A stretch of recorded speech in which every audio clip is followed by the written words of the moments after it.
xibaar yu wér te wóor ca tàng ba abonnez-vous pour ngeen di mën di jot suñuy vidéo. jaajëfal nañu leen ci ànd bi ak Buzz 221 HD ni ñu koy defee saa su ne rek di leen indil ay xibaar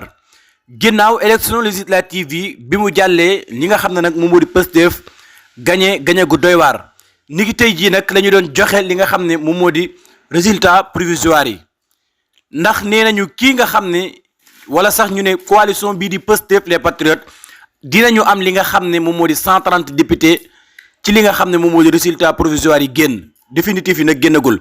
waaye wax nañu ne takku wàllu dina am li nga xam ne moom moo di 16 députés jàmm ak njariñ 7 députés sàmm sa kàddu danañu am 3 députés waaye itam kii nga xam ne moom moo di Maguette Sène dina am li nga xam ne moom moo di 2 députés Thierno Alassane Sall dina am benn député ci Tahirou Sarr itam dina am li nga xam ne moom moo di benn député waaye itam kii nga xam ne moom moo di Abdoulaye Sylla dina am benn député kii nga xam ne itam moom moo di Tafsir Thioye dina am li nga xam ne moom moo di benn député Moustapha Diop dina am li nga xam ne moom moo di benn député Abdou Karim Sall dina am benn député waaye itam kii nga xam ne moom moo di Birima Mangara dina am li nga xam ne moom moo di benn député kon nag résultat provisoire yi loolee la daal di génne joxaat leen ba ne xibaar nag kii nga xam ne moom moo di Moustapha Diakhaté nekk itam koo xam ne koo leen ràññee la loolu fii ci réewum Sénégal moo xam ci ay kàddoom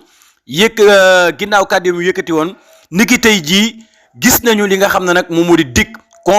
convoqué na ko bu 10 suba ci 10 heures moom Moustapha Diakhaté dana daal di dem wuy ji ñi nga xam ne nag ñoom ñoo di waa dikk ana lan la ñuy woowee ki nga xam ne moom moo di Moustapha Diakhaté dees na ko xam bu jugee ca woote boobee nga xam ne nag niki tey jii daal di nañu ko koy def waaye itam siit yu bëri daal di koy bind di wax ne ki nga xam ne moo di Moustapha Diakhaté dana daal di wuyu ji dikk waaye itam bu demee ñu def li nga xam ne nag moom moo di enquête bu ko defee sénégalais yi xam lan moo waral woote ki nga xam ne moom moo di Moustapha Diakhaté jërë ngeen jëf.